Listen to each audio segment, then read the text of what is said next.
went to the Walmart by my apartment to see if she can get one. And welcome to Retro SPEXX. Good start. Well, we're talking about PS5s.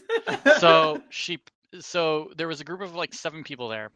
They all, like, everyone knew they had the console there. So she's like, "Hey, are you guys all here for the PlayStation?" And the guy's like, "Yeah, totally." And I'm like, "Cool." Apparently they all pissed off the managers, that the manager's like, "We're not going to sell these till tomorrow now." And I was just like, I'm not going to sit here for 2.5 hours seeing if we're going to get a PlayStation at 5 o'clock at night. Like, I was like, you guys pissed these managers off by constantly saying, like, we know you have them, and showing them the app. And I mean, like, I don't know. It's a whole thing. Be nice to your service workers, guys, that are listening, because apparently we're all assholes. I got fired today by a customer. Oh, I was like, did you really? I got fired by a customer today. She told me I was fired, and that I should just leave. And I looked at my fellow manager, and I said, "Is she got it? Is that true? I'll head out." And we both had a nice chuckle at her expense, right in front of her fucking face. Welcome to Retro SPEXX. I believe this is episode 15.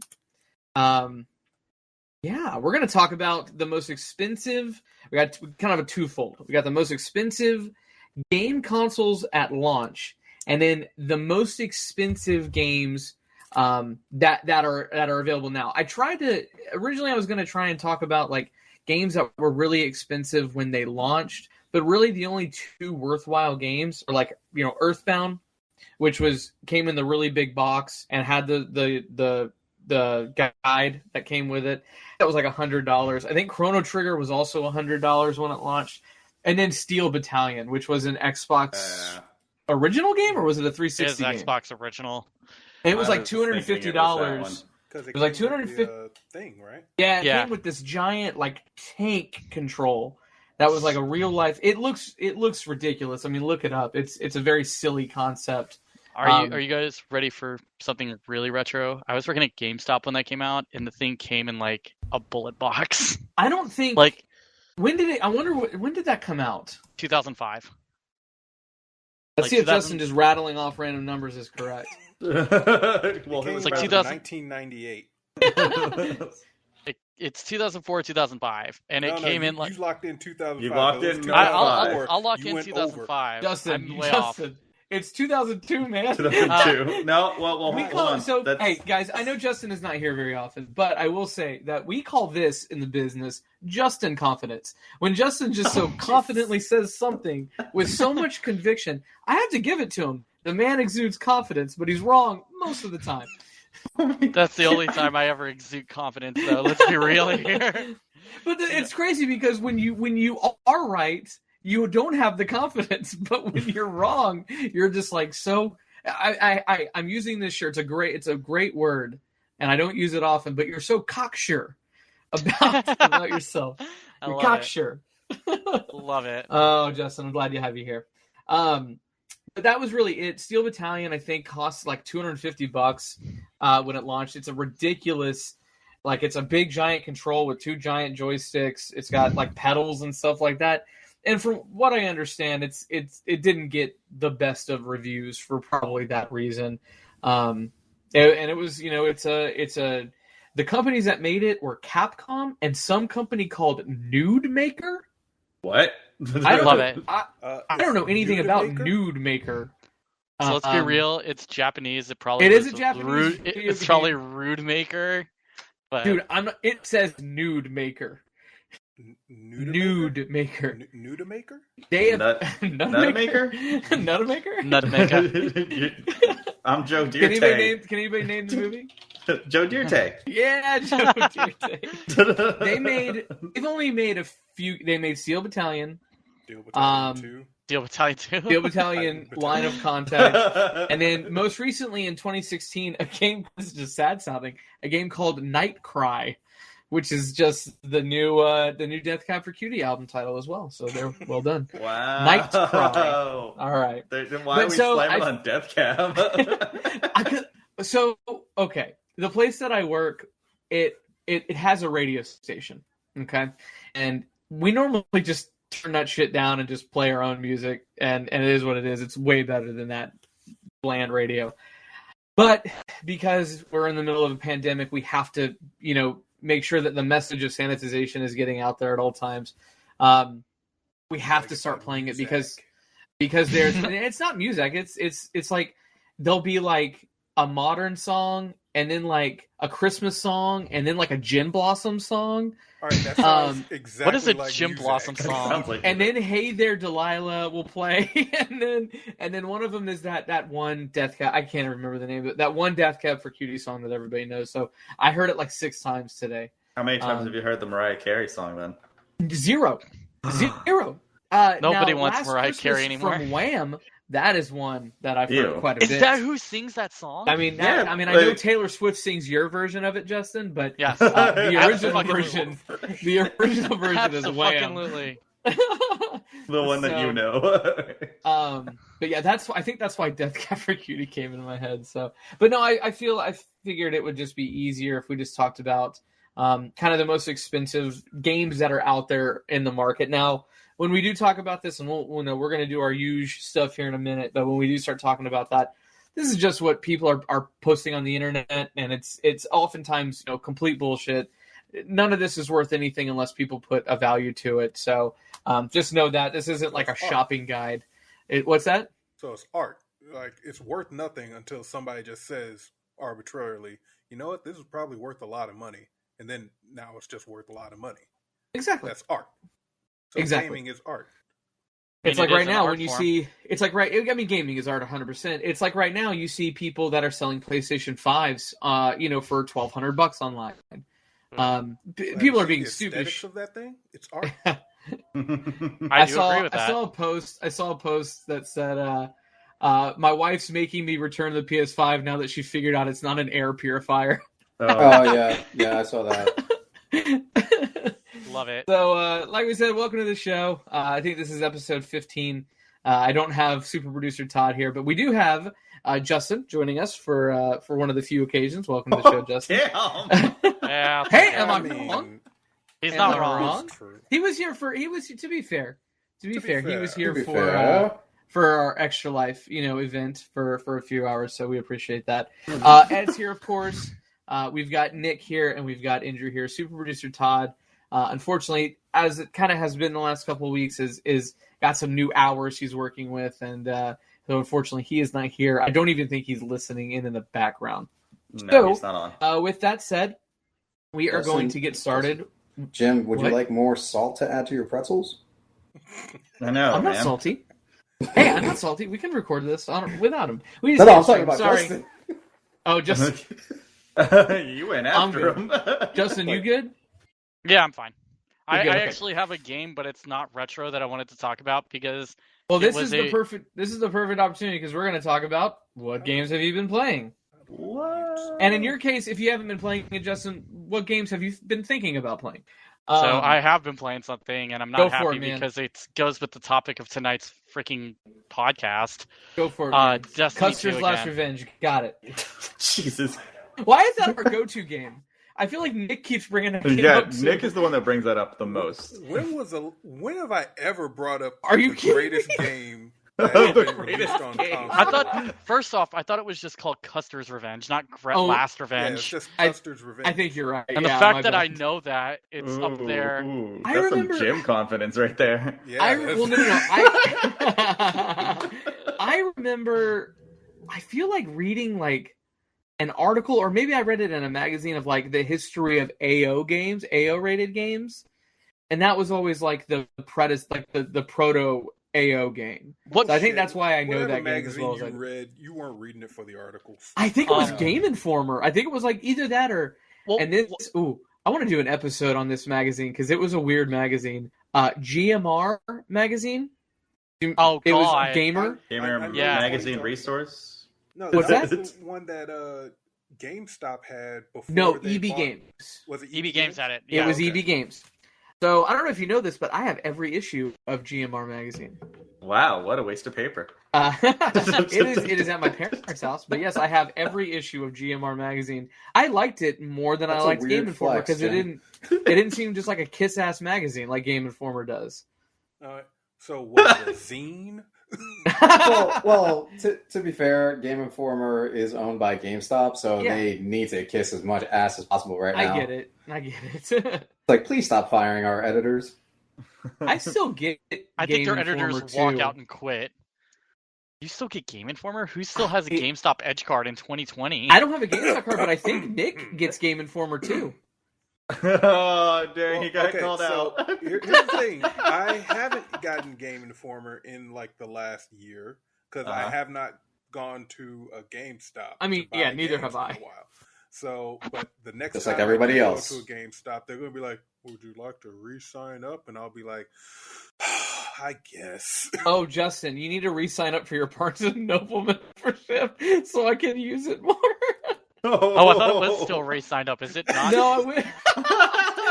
So, I used Justin's phone number for Barnes & Noble shit all the time, and I went there like I think like maybe a month or so ago, and I went to buy something, and I was like, "Yeah, my phone number is this. It should be Justin Lightbody. That's me."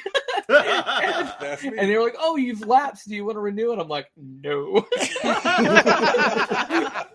Let me think Thanks about for it. I that, need to Jim. confer with myself. I gotta sleep on that. it's up So- there with so there's a story that's after the podcast. I lost that and I lost something else that was being paid for through the same like means, and I got a bill for one of them yesterday, and I'm just like, shit. Well, that that free ride ended. All right, go for it. Your game. Sorry, man. So before Friday Sick was Chromebook on now. Destiny 2 because I got back into that with Did you? Last Okay, Light. let me ask you a Destiny, question. Ew. Were you able to get your character over? Because Geoff Yes. is really salty about that. Yes. Daddy I- Ranting Media himself is really upset about that. I have my original character from Destiny 1 on my PS4 on my PC right now. So that's been fun. And then I'm juggling between Doom Eternal and Doom 2. Microphone muted. Just because I've been on a Doom kick after Doom Eternal went on Game Pass for PC. Yeah, it's so great. I'm so happy. You're good. Andrew, tell us why you're salty. So Microphone I activated. was so excited to get like this PC all built up and ready to go. This is before the graphics card, mind you. But it was during the spring sales of Steam, and Doom Eternal went on sale for Microphone like muted. Microphone I think activated. $30. I want to say it was about $30. Yeah. And I was like, oh my gosh, half off? That's like got to be the best time to buy this game. And both Nick and Ed told me straight up and down, do not buy that game right now. I Just remember wait. them saying that too. I remember that. Yeah. Just looking at how 2016 kept going, like yeah, it went half off, not almost immediately, but like it got great reviews. It's just I don't think anybody was half off. buying it. And then it went down to like $20, and then now $15, and then I mean now you can find it for like $10.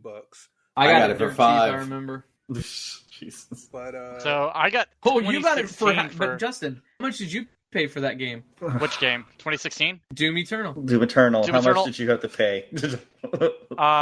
$14.99 a month, but paid for through my job for 2022. Oh God, I hate it so much. I will say this.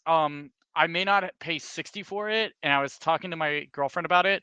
It is definitely a solid like $20 purchase. Like if it were ever to go on sale on Steam for $20 again, I'd probably pick it up. Man, why? There's something- It's like a big game of the year contender. It's not. You don't think it's worth the 60? There's things about it that I don't like. It's mostly the platforming elements that they added in. I'm not a fan of them. What? That's Yes. like the game. yeah, there's some hardcore platforming, Really? Yeah. person platforming. Yeah. Yeah. Which is awful.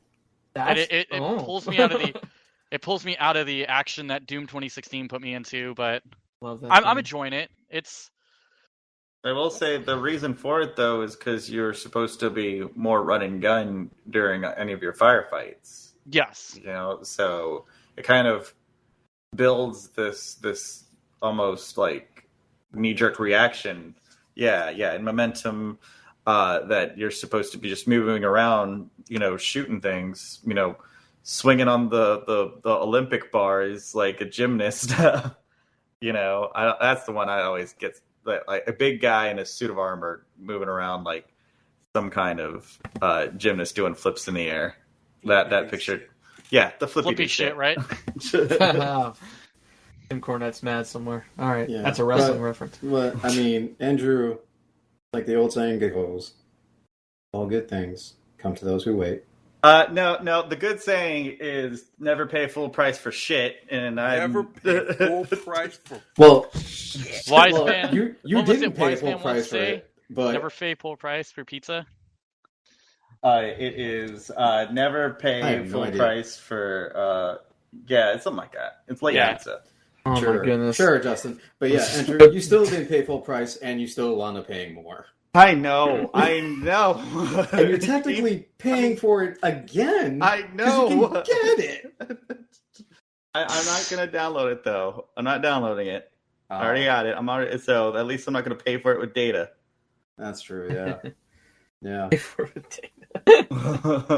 Everything's got a cost, Jim. No, yeah. Everything's got a you price. might have to if you run More into wrestling the references. awful thing that happened to me though. What happened to you? My Oh, hard yeah. drive crashed with Oh yeah. all of my retro game ROMs. Oh no. And it was for damn near every console, PS2 and under. Oh Oof. man, That you was- just got all that too. 5 terabytes worth of shit. What happened? Oh, it just decided to not want those things on it anymore. I'm still trying to figure out, but it looks like it was not hard drive failure, but like a connection failure with it to the hard drive, like to the motherboard, and it just decided to start deleting things all willy nilly. So yeah. I gotta reacquire all that stuff. AT&T You gotta buy 5 terabytes worth of video games again. Yeah, that's exactly what I have to do. I have to go to the stores and get the consoles and the Gotta go to KB Toys. cartridges and upload those into my computer. They might have a good sale at Eckerd's, maybe. Oh no. I was thinking about just going to the bargain bin at Rite Aid. There you go. Maybe Wieners would have some. Oh, Wieners? Do you all not know a place. Wieners? That's No. not a place. Yes, it is. no, Wieners is a place. 100% a place. If you original H-Town, you know Wieners. I have no I'm idea what original you're talking H about. Town. I don't know what Wieners is. Really Sometimes it's the best place. The only person that has an excuse not hearing about Wieners is Ed. I mean, I've heard about I- wieners. I have no idea what you're talking about. So Really? Yeah. There was one. I'm not gonna be a Californian here on this type of podcast. There was one over on where the Steinmart is now on Friar Road. Steinmart? The Steinmart. Oh, the famous Steinmart. Yeah, the singular Steinmart, people travel cities just to get to that Steinmart. Actually, I think Steinmart recently went out of business, so I guess not. Oh, I guess not not. the Steinmart. Oh man, Ed, what have you been playing lately? Ghost of Tsushima. Okay, continuing. as good as they say it is. Okay, so this is Story of a girl. Okay. I enjoy. Shut the up. I enjoy it, but it's very much in the Ubisoft formula of open world action games. So it's kind of like Assassin's Creed, All right, now I'm never gonna play it. Pre-Origins. nice. But I will say this: it is very, very enjoyable to have like the standoff feature in there. Sometimes you don't want to do stealth and you just want to go batshit crazy and chop some motherfuckers up with a katana. Yeah, that's fun. It is really cool. And the one thing that does not get boring or old, for me at least, is just sheathing your sword. Oh yeah, Oh, because yeah. you literally have a button to do that. Yeah, it's so fucking satisfying. I don't know why. Microphone muted. It's like hearing the thunk from Kratos' axe coming back from you in God of War. My favorite Microphone is when activated. you finish with the fight and he like flicks the blade and all the blood comes off. See, I like the the one blade. where he wipes it on his sleeve. Oh, Like where yeah. he flexes and wipes it off like that. Yep. Yeah, it's cool. But yeah, no, it's a lot of fun. I'm enjoying it. I'm trying to get it done before something drops this week that will take up all my time. I don't know what that could be because all I know is there's some vaporware that's gonna be see through and never happen. Yeah, I've seen it. I've held it. It's not at the vaporware. stores. It's at the stores now. Wait. You've seen it and held it, so you opened it up and then put it in a console to make sure that it's not just a fucking graham cracker inside of a case. Like I'm gonna buy the console version. Get your head out of your ass. I'm gonna tell you right now. Justin, I will... I don't think your computer can handle that thing, dude. I'm not playing on my Mac anymore. And it's fucking Jim is telling you that. terrible if Jim's telling you that. yeah, Mr. My Chromebook over here. Oh, I love my new Chromebook. Man, you can check so many Facebook posts. No, Jim, sign up for Stadia. They need people. They do. Oh man, no, that deal is over. That promotion, I tried to. It's over. I totally was gonna do it. I mean, I'm just saying sign up in general. I had an experience with doing this Chromebook, by the way. I just want to say I like how he's giving me shit about my gaming computer. When straight up, I think right now in terms of specs, I have one that's slightly more powerful than his. To be fair, to be completely fair, I gotta talk to Todd. I would have no idea. I'm gonna say that because I've seen some of the stuff that he's playing on Steam. I've seen him pop up. I've seen the name. I've seen the games. He might be able to run it, just not amazingly. Not the same way and that. Also, yeah. Not RTX high. Not running. I don't have an RTX card, so I'm not going to have ray tracing. You're right. Yeah. Not like talking, me and Nick. We're going to be running RTX high. I'm going to be running at got that fucking card. Like, sit down. Oh, I'm going to be running it at 1440p at 60 frames per second, smiling my happy little ass off that it's on high settings. That's good. Because it beats that setting. That's Wait. all I wanted. Nick, did you wind up getting the card? No. Oh, okay. Oh, he's talking to me that I just got the card, so I need to. Yeah. Yeah. No, I got it. It It looks really great in my case. I'm looking at it right now. Look at that. Like he's rolling up in this Honda Civic with suicide doors. And he's like, man, this thing fucking rocks. I just want to sit here and admit, though, that you're sitting here talking shit about you see what I'm playing. Fucking Total Annihilation and Command & Conquer 3 are really requiring an RTX 3080 here, guys. Why'd you buy that on Steam? You know it's Bro. on phones now. Bro, I'm trying to defend you. You know that, right? You know that? I was trying to be on your side, and because he hasn't seen your Steam history, I'm just trying to fucking play the game here. But all right, pal, yeah, I'll throw you under that bus. You can't fucking run it. I'm about to watch his Steam history. Let's see what's up. Oh, guys, you know what we should do when the game finally drops? Let's take a screenshot and send it to everyone of what our settings actually are. Oh yeah, Justin. No, it's got to be a video because anybody can take a screenshot and That's say, true. This still image is how I'm playing it. No. That's true. Yeah, you're right. A video with an FPS counter showing what we have. Yeah, Justin. Done deal. I can't wait to fucking plug in this TV, show my PS2 and go, is this good? Is this good? Is this right? Play my setup, dog. You're the man now, dog. Oh man, yeah, no. I will say that I don't get to play it at an optimal way because I don't have anything more than 60 frames on a monitor. So, Yeah, same here. Same. Nick? You don't need more than 60 No, frames. I got 120. I know you've got 120, you son of a bitch. Your TV's native 120? Yep. Nice. Yep. Nice to have 120 and an RTX 2070 graphics card. You know what? I'm all right. Dude, so Ed, are you playing anything else? I mean, just Payday with these two chuckle fucks. Did you Oh, I get gotta buy anything that. on the autumn Steam sale? I got a couple of things. I don't even remember what it was, to be honest. It was kind of a lackluster sale, right? It kind of was. Yeah. Kind of. Let me see. Did you get the last of waifus? Wait, what? What about waifu stranding?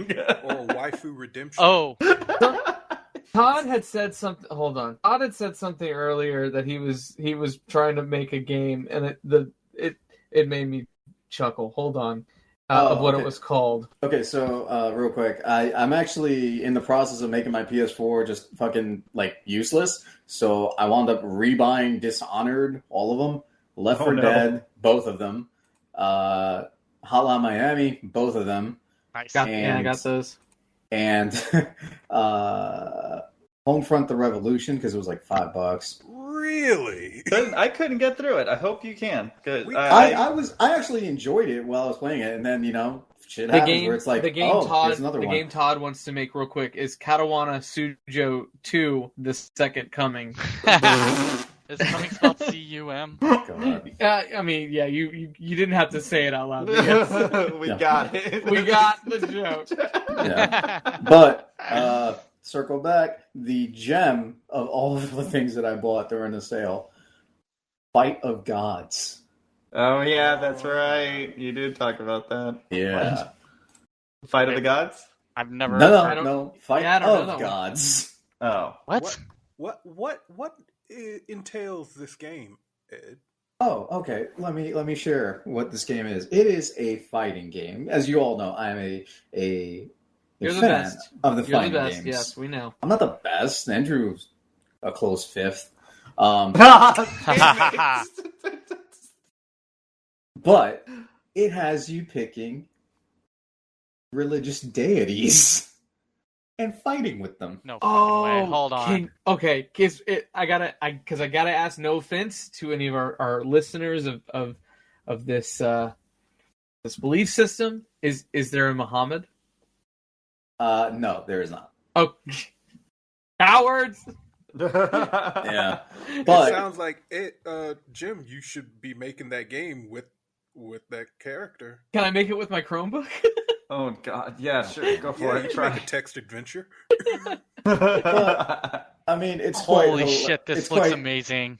It's quite hilarious seeing Santa's alternate color, Black Santa, just dancing as his like fighting pose. Good. There's a sequel where you fight as animals too. What the fuck, man? What? What? Yeah, there's What? a sequel called Fight of Animals. What? Oh, I didn't know that. Oh, it's coming soon. Oh, thought they you- got the buff animals. Yeah, Working off. Why of is this like those memes. PS2 graphics though? Because it looks amazing. because it's an indie. Yeah, you think that AAA studio is going to do Fight of Gods? Yeah, right. Well, Ubisoft. I just love thinking that Jesus is just like some ripped fucking dude just beating the shit out of people. Yeah, like Jesus dragon punching Buddha is awesome.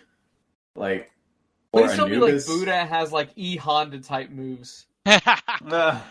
I don't think he does. I've only played like a few matches in it because again, Ghost of Tsushima started taking up my time. But yeah, like this game is just it's hilarious because of what it is. It is.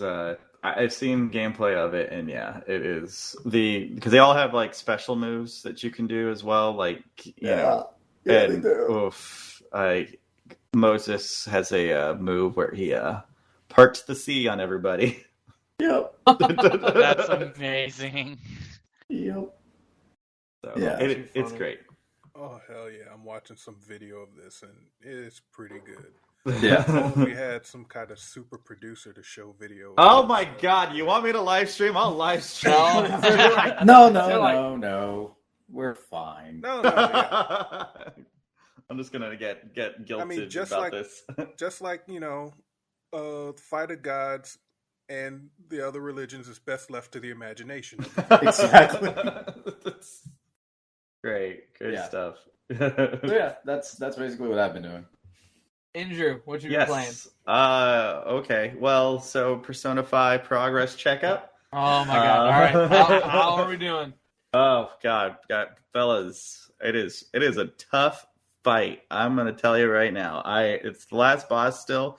Can't do it. I'm sitting there for 30, 40 minutes, and then he does one move, and it's a team wipe, and it's like, cool, man. Do you have any Phoenix Downs? No, you don't use Phoenix Downs. That's Any the different. Black Hawk Downs? No. Oof. You use the power of friendship. Oh God. It's a JRPG. So we started Did playing you try using trap cards? No, we started playing Persona 4 Golden. Damn it! Oh, I I'm can't hoping wait. somebody I'm says gonna 3. I'm gonna play it. Andrew, I'm you waiting need, for you need to Nocturne. have senzu beans. Oh, damn it, all of y'all. And Go do ahead, play Persona Andrew, 3, sorry, go ahead. please. These nice little nuggets of jokes, they're so great. They're so good.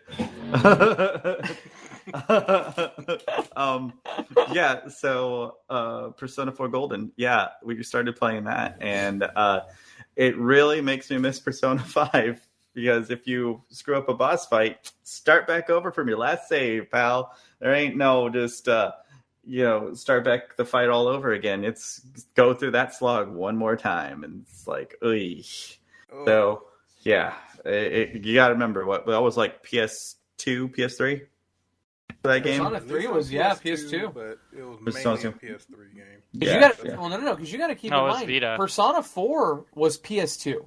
Yeah. Yeah. Mhm. I mean, it's and then Golden, obviously it was Vita and stuff like that. But yeah, Yeah. Persona 4 Golden is definitely on my fucking long list of games to try and get through. But now that my time is a little more sensitive than it has been, I feel worried that I won't be able to get to those long games. Yeah. Try rubbing some ointment on your time. Oh, all right. So the other thing that I've been kind of playing is Need for Speed Heat. I've been trying to get through that. Oh, It yeah. is. It looks awesome. It looks really pretty. Because I wanted a game that was going to try to push my graphics hard a little bit, and it's pretty, but does not play like any Need for Speed. Like, because I haven't really played a Need for Speed since like Underground, I would say. That'd be Okay. Yeah, it's wildly different. than it's Underground. so incredibly different, and then Is it more simulation than it is like fun racing game? no, it's still arcade racer. It's just And that's the kind of racing I like, is the arcade racers, not yeah. the Same here. like Forza. Yeah. I respect Sims, Forza. not me. I respect Forza, and like those games, I get why those games exist, but like I want some like ridiculousness with my racing game. Yeah, That's no. why they released Forza Horizon, which is a lot more. It can be It is. simulation, but it's a lot more arcadey. Yeah, like I don't want like I drive a Volkswagen Golf. I don't want like my first vehicle to be a fucking Volkswagen Golf. Like I can get a Volkswagen Golf. I mean, Need for any Speed. of us, yeah. And so, but yeah, no, it's a pretty game. The mechanics of it take a lot of getting used to. I'm not used to the way that they want to do drifting now. I keep doing drifting like I'm playing like Mario Kart or something, where you do the Wait for break. car to hop and then yeah. a side skirt. Well, like, because I know you're supposed to, turn with against the turn, right? Yeah. So, like, if it's a right turn, you move the stick left, kind of thing, right? Just to kind of keep that angle. But yeah, it doesn't hold every time I'm playing it. I'm like, I don't get it. So the other thing that I blood, Andrew. shut up. That's funny that you mentioned that because I was like, I'm gonna say that, and I'm like, no, I'm not gonna say it. it's Thank very you. funny. It's very funny because there's no character customization. It's just choose between these people, and it's either I lean very hard Mexican or I lean very hard Asian. And so it doesn't. You know what I mean? work. They have the very common Mexican Asian hybrid in a game? Actually, I think they do have a Filipino character. I did not find a Filipino character. You show me. You show me where that Filipino character is. Yeah, no, it's fun. It's a good way to kind of, just kill some time and you do something mindless. I like that the cars have like what I keep calling their light level, because they for some reason they kind of grade the cars from like 150 to whatever it is, and it always feels like it's like the light levels from Destiny, So if I go to a race. It's like, oh, you got to be 180, and it doesn't really say 180 what. So I'm just like, oh, I got to be 180 light level. Got it. That's some JRPG shit right there. Score. Light level. No, that's Destiny 2, pal. Oh, okay. Yeah, it's freaking stupid. But like I'm glad that you told me that you are playing that. Now let's race up, because I still got it on PS4. So oh yeah. Do that. But I really wish I had pulled the trigger on getting Hot Pursuit remastered. Yeah, that is the game that you're looking for. I love Hot Pursuit. For the arcade I love racing Hot Pursuit. and like Yes. a good feeling racing game. Hot Pursuit and Midnight Club Dub Edition. Those are the two games. Mm-hmm. Mm-hmm. It's not split second, so I don't care. But when I say Need for Speed Hot Pursuit Remastered, it's not a remaster of Need for Speed Hot Pursuit. It's a remaster of Need for Speed Hot Pursuit. What? Right, so there were I got it. Like I got two it. Need for Speed I get it. Hot Pursuits, and it's I got it. A remaster of the later one, Oh. not the former one. I'm so sorry. Why did I do this? Why did I feed into that joke? And It's like so saying I you think should go you're play thinking Resident of Evil the 2. former one, but it's Oh, the no. latter one. I hate it. But it's a remaster of the latter one, so it's actually a better one. Jesus. Trust me, I got some graphs I can show you. Oh, I'm good. well, Jim, what have you been playing? Okay. Oh, wait, no, Nick hasn't been. No, we Yeah, didn't go to ahead. Nick. I don't need to go last. Nick can go last. No, Jim, what have you been playing? Say that again? What Switch game have you been playing? No. Well, So okay. I've been playing Deus Ex. Because Deus Ex still. well, I've been playing Deus Ex Human Revolution, and I just finished today Mankind Divided, the second of the newest Deus Exes. Mm-hmm. And just to wet my whistle for my human augmentation palette that should be coming in about a week. It won't.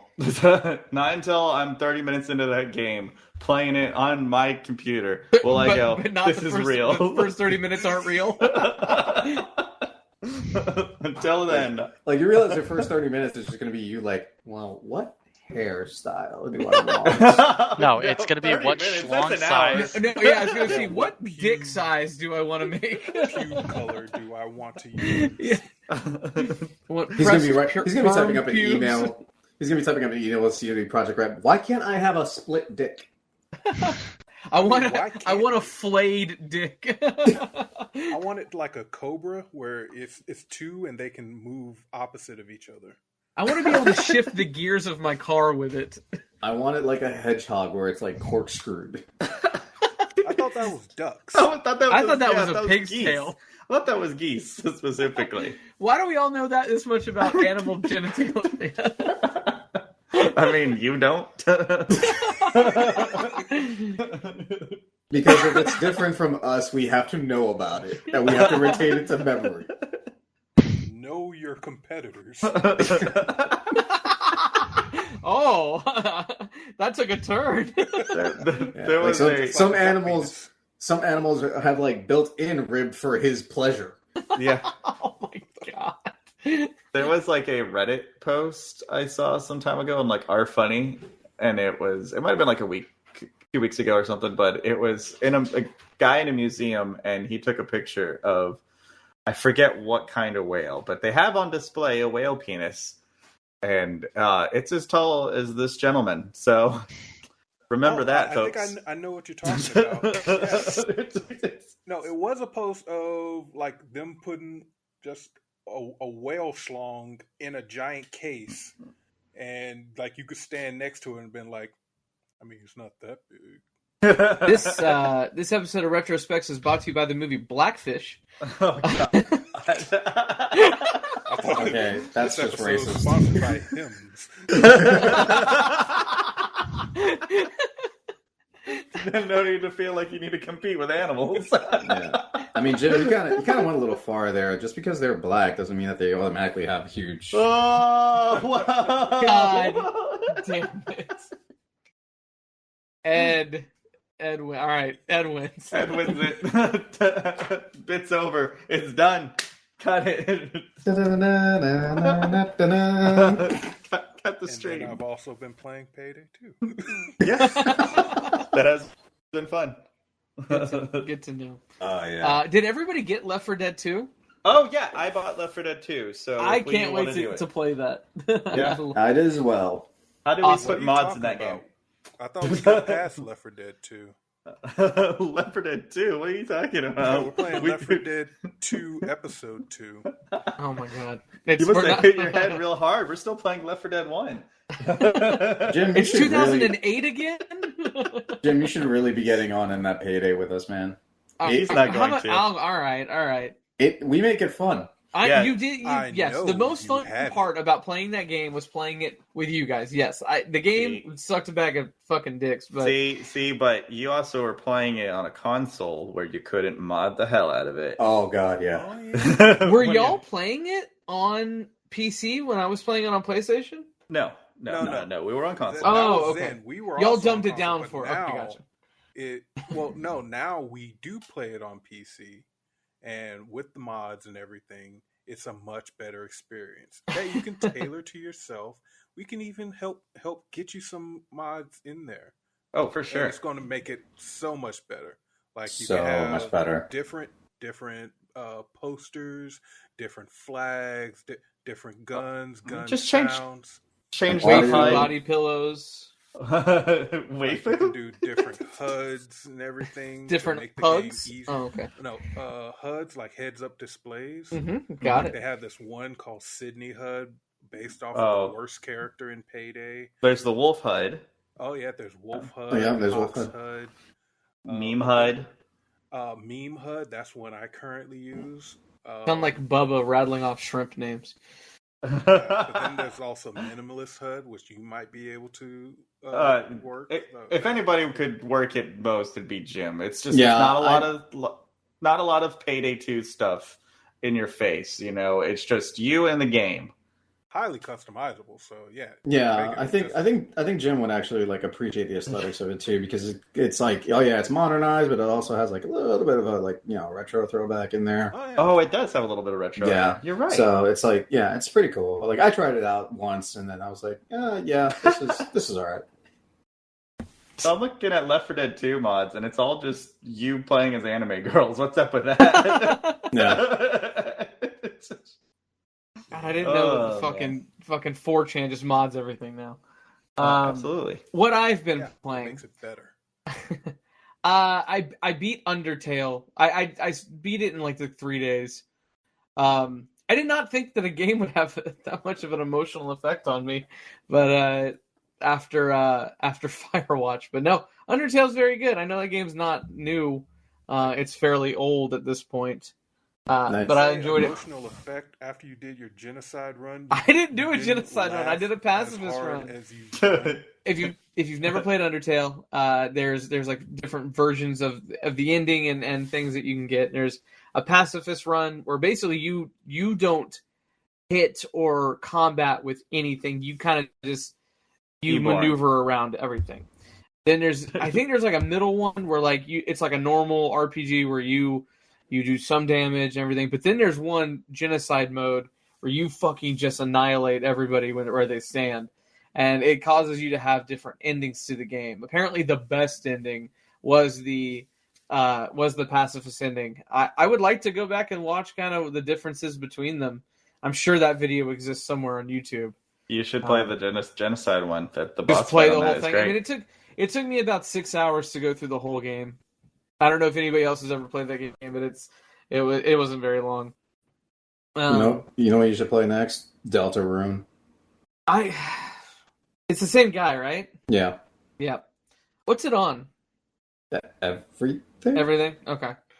I don't know. But really, what I've been spending most of my time since I've beat Ys 8 now, is I started... Is he going to say it? Is he going to say it? Yakuza! No. What do you think I was going to say? Oh, just a certain game that you held from Todd for a while. Oh, Ring Fit Adventure.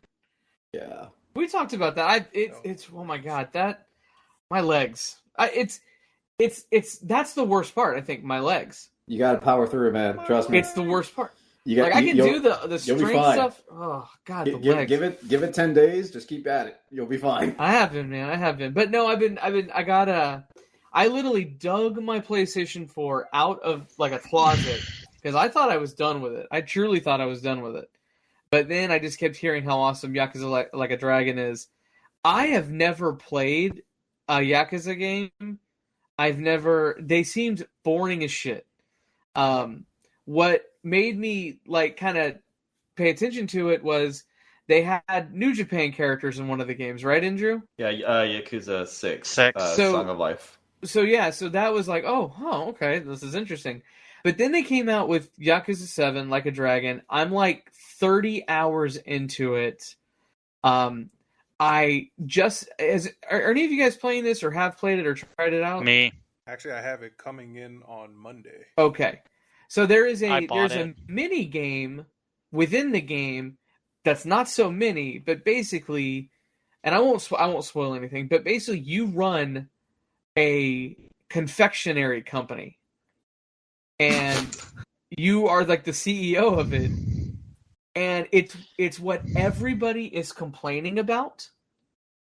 I got addicted to it. And I've already beat that aspect of the mini game, and and I'm like in chapter 5. I was reading where most people were when they beat that part, and they're like in chapter like 13, which there's only 15 chapters in it. I have millions upon millions of yen now in the game, and I'm in chapter 5. Bucks. Yeah. So I just want to get you to know that like the great thing about Yakuza games is the shit that people don't like is usually the shit that's been like, they'll come back and they'll say like, oh yeah, we'll make that not so shitty in the next one. Like there was a chicken mini game in like 5 that apparently makes a return in 7. Oh, I haven't gotten to that aspect yet, but I can tell you, as if anybody's listening to this knows, I'm a huge JRPG guy. I love turn-based combat, and this was like the first Yakuza game that has turn-based combat. And so, I did research because I don't like jumping into games like in the middle of their long story arcs and stuff like that. So it's apparently it's got an entire new cast that has like some throwback, I'm sure, to the series, but. I'm enjoying the hell out of it. It is by far and away, and we might do an episode where we talk about games of the year and stuff like that. But it definitely is my game of the year, like for sure. I didn't play a ton of games this year that were new, but as far as games that I've played, it's the best game that I've played, including all the retro games that I've played.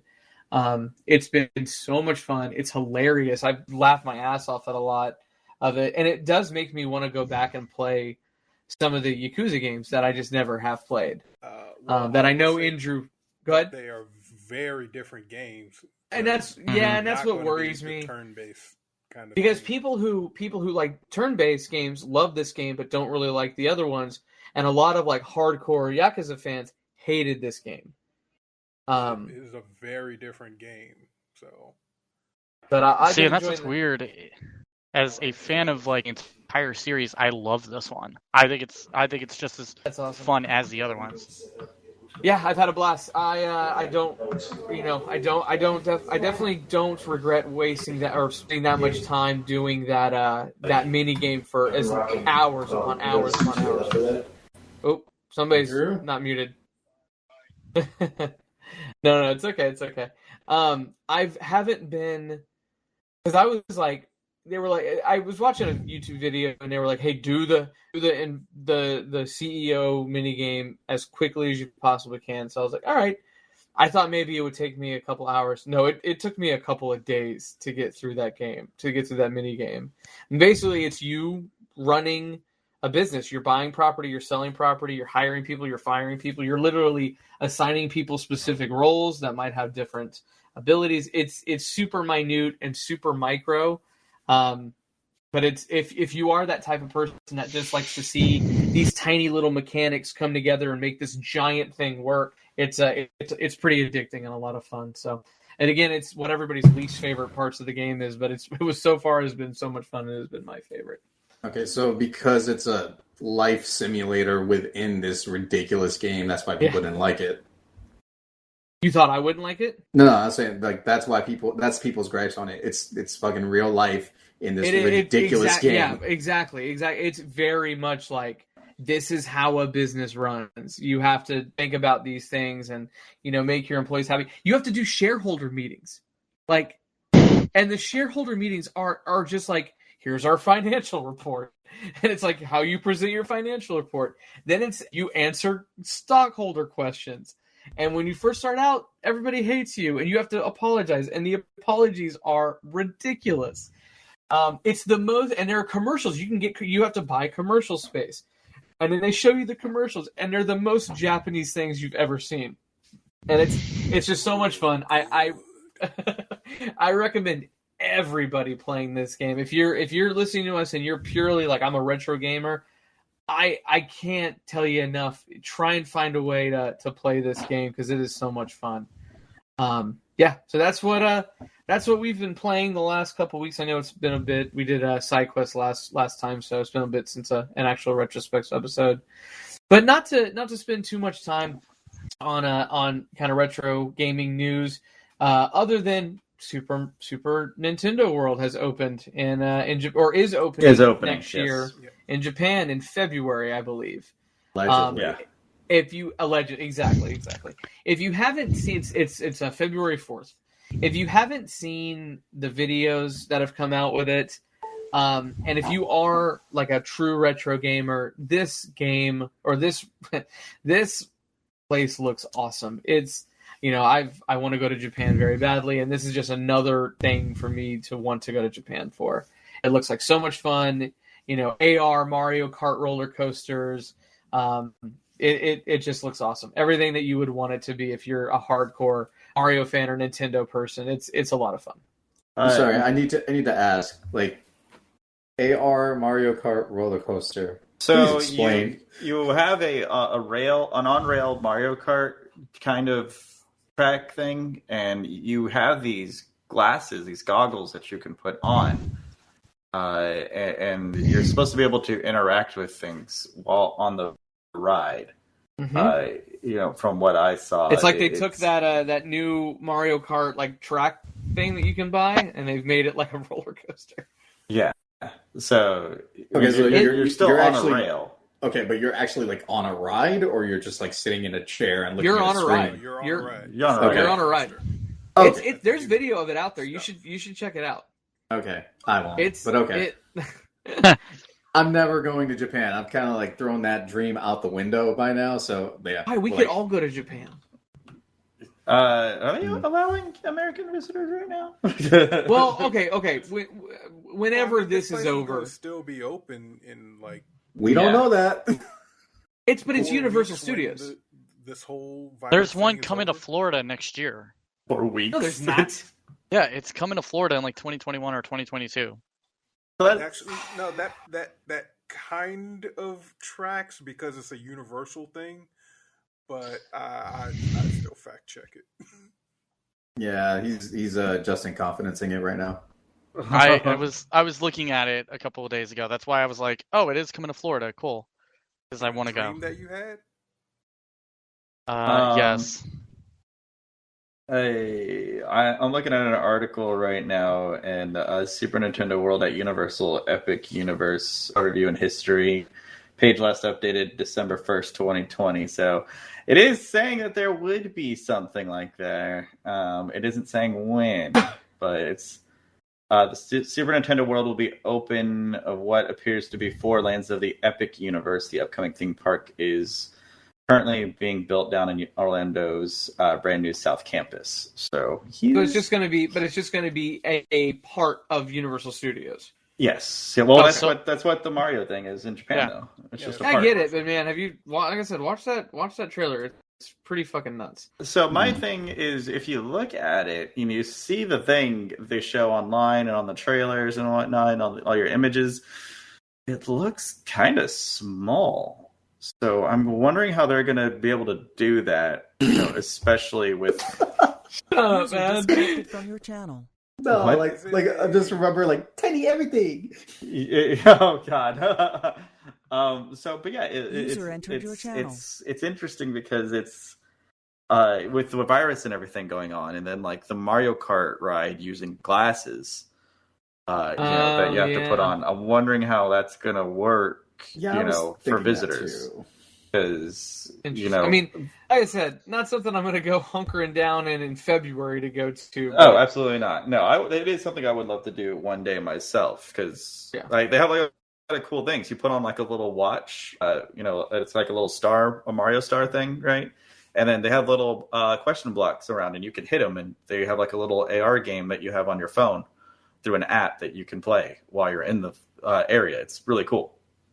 Yeah, I'm excited. It looks very cool, despite what the pessimistic people in this podcast like to say. But it looks like a lot of fun. What I was like mainly curious about was when it does open, because I'm pretty sure this isn't like a physical front or the physical version of vaporware, but when it does open, and because it's a lot Mario themed, so Mario's a platforming, jumping around, how many YouTube videos are going to pop up of parkour artists like going in in this place? Very possible. And immediately getting kicked out because Japan don't play that. Well, I'm more wondering like how many people are going to get kicked out for just constantly yelling out loud, "So long, gay Bowser." just you, Ed. Just you. Oh man! All right, so let's move on to our topic of the day, and it was kind of I've been looking at some of the weirder consoles. And I started seeing some of the launch prices, not like prices that they're worth now, which in some cases is even more, but like what some of these consoles cost at time of launch, and it was like, man, what I'm going to talk about the most expensive consoles. I wanted to talk about the most expensive games at launch, but that kind of failed. But also, what are the most expensive and rare games that exist now? And so I'm going to kind of start with the games portion of it first, and we'll kind of go down. I got a little list. I think it's like 5 or 6 games that are really super expensive, but that also aren't like Rule of Roses for PS2. Obviously, we all know that is a super expensive survival horror game. These are kind of weird ones that might be a little bit different than the normal. First of all, is one that I feel like I remember selling, and you guys would have been with me at the place we worked also, so maybe you can tell me, but it's the World of Warcraft Collector's Edition. Oh, the big battle chest. The big one. It's not called the battle chest, it's not called any of that, it's called Collector's Edition. It almost looks like a giant book. The one that looks like the book. Yes, exactly. I'll send you guys the link if you want to take. I remember what it looks like, having worked. Send the link because I don't have Ed's memory. Yeah, I didn't live thousands of eons, so I would like to know. The bad part is I have 3 of them, 2 of them. Nope. Justin, you don't have these. I promise you don't have these. I have the collector's edition of Burning Crusade and Wrathful of Chain. Not what we're talking about. Not what we're talking about, man. Send it. Let me see it. I just did. Okay, so these guys are. It's basically just a giant collector's edition of the original game. Came out in 2004. It cost $80 at the time. What was in the box? It was the CD-ROM, the DVD-ROM versions of the game as well. 280-page art book, a CD soundtrack, a cloth map, a DVD with the behind-the-scenes footage, an exclusive pet that could accompany you in your adventures. So Justin, you might have this because you definitely worked at one of the places that I think you've worked through at that time. So today, if you wanted to buy a used version of this that's been open and played with and yada yada yada, it's about $750 for a used copy. But if you wanted to get a sealed copy, they're running about $4,000. So Justin, if you do have a few of these, you definitely could make some money. But yeah, about $4,000 for the. For it. And I remember these. I absolutely remember when these launched, and I do remember it being it was a midnight release. I remember it being the craziest midnight release we ever had. And I remember these being something that was the next day people were fucking fighting over. Like, I pre-ordered it and I remember it being a huge fucking deal. But yeah, and now we know why, because a used one goes for almost $1,000 and $4,000 for a sealed one. But yeah. So that is World of Warcraft, the collector's edition for the original version. Justin, do you in fact have that? I have 2 of them because they did it for every expansion release. I have the 2 that followed after that. I didn't get this one. I have Burning Crusade and Wrath of the Lich King. I think they had Tree one. Fitty and a cheesy Gordita Crunch. So whoa! They You had got one cheese for Gordita all of crunches? them. they have one for all of them up until the new expansion that just came out, and I had 2 of them because this was when I was playing WoW pretty heavily. So yes, I did have 2 of them that looked like books, but I don't have. Why'd you buy 2 of them? Because you it's had to one buy for one each for each thing. expansion. He just And said then there, that. Oh, so you didn't have 2 of these. You had 2 collector's editions. I had of the 2 Oh. concurrent ones, and the bad part is I'm looking at the one for Burning Crusade, which was the second expansion, and I'm an idiot because my last job, there was a friend of mine that was really big into WoW, and she missed out on Burning Crusade, Wrath of the Lich King, and Mist of Pandaria. And I was like, oh, I've got the collector's editions, and I've already redeemed out the codes. You can have the mouse pad and the map and the DVD at the time. Here's the box, and now it's like worth $400, and I'm kicking myself in the ass. Because I had those, and then I don't. Simping really got you bad. I don't know if you guys remember the ones for StarCraft No. or not. There was one for StarCraft. There was one for StarCraft 2 that was in the same. Chest. It did look like a battle chest on that one, and I had all 3 of them, and I did the same thing. I was just like, oh, I'm clearing out space, have a bunch of old collector's editions, and I'm just gonna, yeah. Was this the crafting game where you have to dig into the ground and find your diamonds? No, What? no. You're thinking of a different craft. No, this is Warcraft. Oh. Jesus Christ. All right, next game on the You're list. thinking Ark Survival Evolved. Next game on the list: Entertainment, Mountain Bike Rally, and Speed Car. So this is a like a collection of games. It's 2 games. They were released on Super Nintendo individually. Neither of which those are rare. You can get those for like $5 and a dump in each. Roughly that price point, maybe a little bit more than that. But when you get them in it's called the Life Fitness Entertainment System, which was that kind of DDR pad that Super Nintendo came out with, I think it was actually Nintendo, but it worked with that, and it did work with the Super Nintendo, where the faster you ran, the faster you pedaled. But they came for a special edition version of that for the Super Nintendo, and that goes for around $5,000. So, and I would assume this is for those people who are like, I'm a completionist, I have to have every game for the system. But that's for $5,000 for a compilation. Man, that is rough. What kind of person is that? Who would do such a thing where they have to get every licensed game for the system, Jim? Hey, man, I'm not paying $5,000 for a game. Yet. Yeah. All right, so the next is King of Fighters 2000. What? I know. But it's not like a PS2 version. It's not like the ones that we would think of immediately. It's the version that came out on the Neo Geo AES system, which we're going to be talking about a little bit later. What? Yeah, it launched in 1990. It was basically a home Neo Geo system. And I'm going to go into a little bit more depth about it later, but games were very expensive when they came out. Roughly, they were about $250. But for this game, it was at the very tail end of this system's existence, which did discontinue in the year 2000.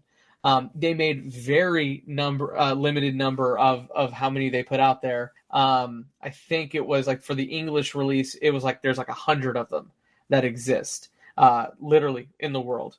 So if you're looking to get an English version of the Fighters 2000 for the Neo Geo AES system, you're looking at like $6,000. Oh man, like my AES system has. But I will tell you though, and we're going to talk about this a little bit later. If you already are collecting for the Neo Geo AES, your $6,000 is nothing for you. You're probably already a millionaire. Just in case. This next one caught me off guard because I feel like I remember this game, but I don't, because we definitely didn't have this, and I know, Justin, you don't fucking have a copy of it. It's NBA Elite 11. Oh, I got for got PS3. like 7 of them. So, Andrew, wow, you have over half the known copies that exist in the world. So yeah, someone else knows of. So EA Sports, at the time, it's crazy to think that EA Sports was ever struggling in the market, because EA has kind of got the market cornered when it comes to sports games. But in 2000, and I think it was 2011, they were struggling when it came to their basketball series, their baseball series, to the 2K games. Especially specifically NBA 2K. NBA 2K were, in my opinion, the better basketball games compared to like the NBA Live series, which was what the EA series was. So they said, "Fuck it, we're not doing NBA Live 11." They ended it at 10. We're gonna revamp everything. So they came out with NBA Elite 3. But when they launched the demo, it was like it was riddled with bugs. It had so many issues. People hated it. It got mocked incessantly on the internet. I don't remember this, to be honest, but because I wasn't like rocking sports games in 2011, I guess. So they scrapped it. They're like, we're never going to release this out in the wild. But apparently there are 15 copies that have made it out into the wild of this game. That's it. They've destroyed every other one of them, but there's 15 copies. It's the rarest PS3 game ever by far. The last time that one went for auction, it sold for $9,515.35.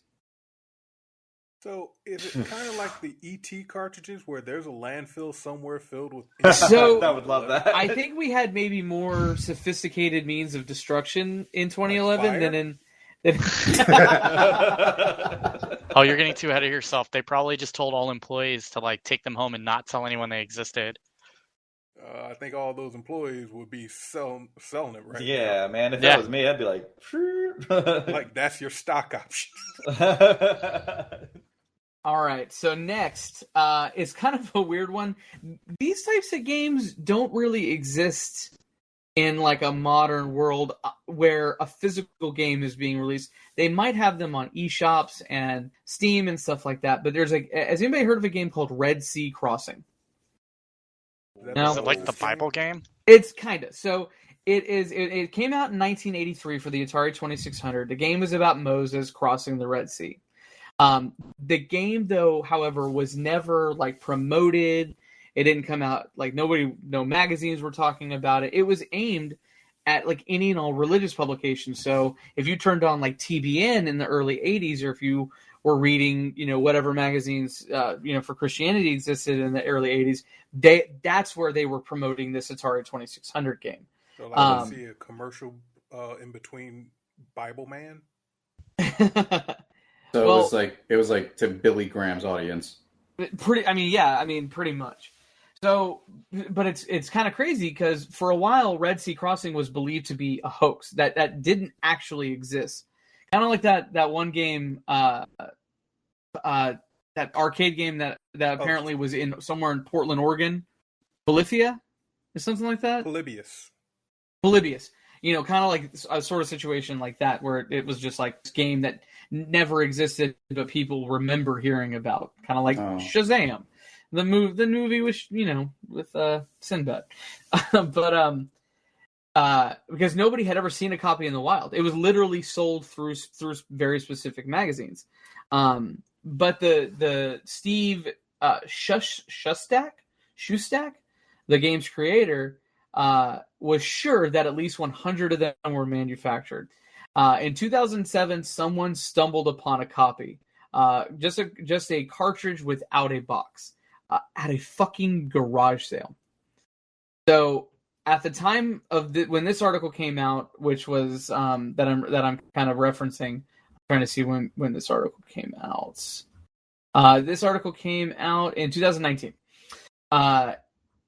There is only 2 known copies of this game.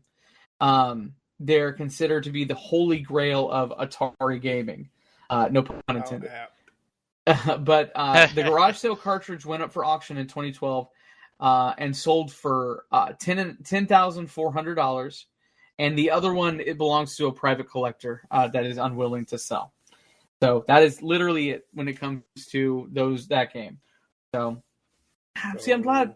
A what heist needs to happen. You want to steal the Bible game?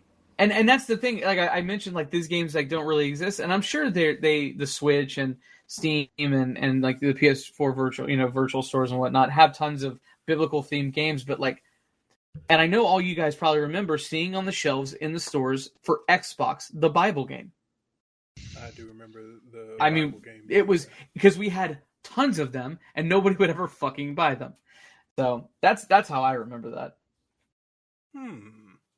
So moving on, the Blockbuster World Video Game Championship 2. What? So in 1995, Blockbuster Video held a competition that took place throughout its various stores in the country.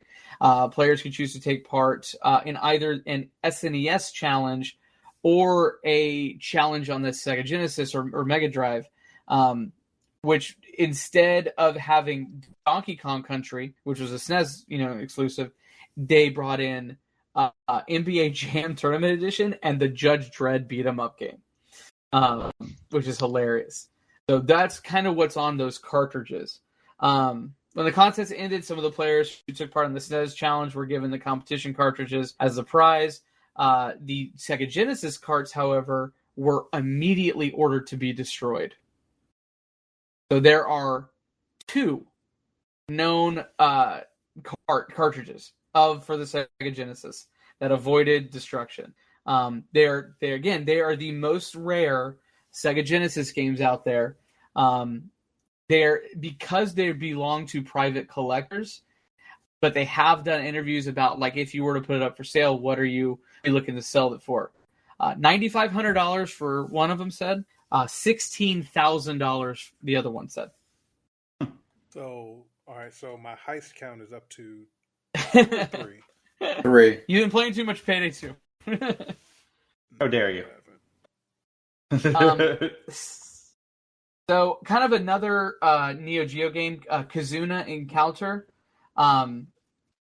It, I believe, only came out in Japan, and then there was a PAL version that was released in Europe. That's even rarer. But basically, the Japanese version of this game is super duper common. Like it's like one of the cheaper versions of the game of a Neo Geo game that's out there. But the PAL version, it believes there's only 12 copies that exist, but only like 2 or 3 have ever been seen in the wild. But again, at auctions, it's gone from anywhere between $12,000 to about $14,000, and it's the exact same release, like language, everything. It just is in a different format. It's in PAL versus just the standard Japanese format for Neo Geo. All right, but there's no like a US version of it? There's no US version of it that I'm seeing. Oh, okay, so it's completely worthless. No, and for us, yeah, exactly. No, and that's... for anybody, because US is the best. Oh my god, okay.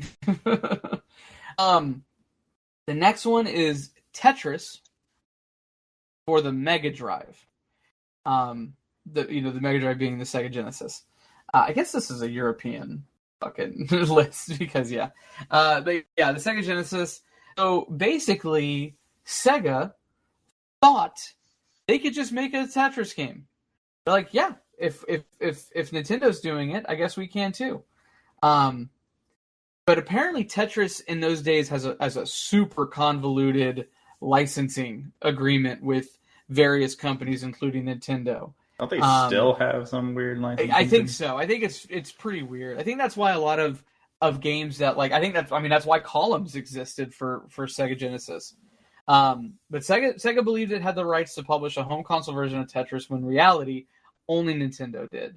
So Sega was forced to pull its version of Tetris to destroy all copies of the game right before it went on sale. But as kind of the theme of this article is, about 10 of them escaped destruction. So there's supposedly 10 known in the wild. So the last one, the last one that went up for auction went for $17,000. For an off-brand Tetris. Yes. Well, no. It's Tetris. It's just not licensed Tetris. So, I mean, is it Tetris then? That's like every Flash game in the early 2000s. It's technically Tetris. It supposedly has the music. It has everything. Okay. Flash games did too. Oh, dude, I'm reporting this, okay? I didn't make the game, okay? Damn it, Jim. All right. I know you have a copy of this Tetris. Just boot up your Sega Genesis and put it in there and then tell us if it has all the music and if it's the exact same thing. Tetris A and Tetris B? No, it has to have Tetris C also. Come on. Everyone forgets about C. We had this discussion. C was good. C was garbage. No. Which one was no.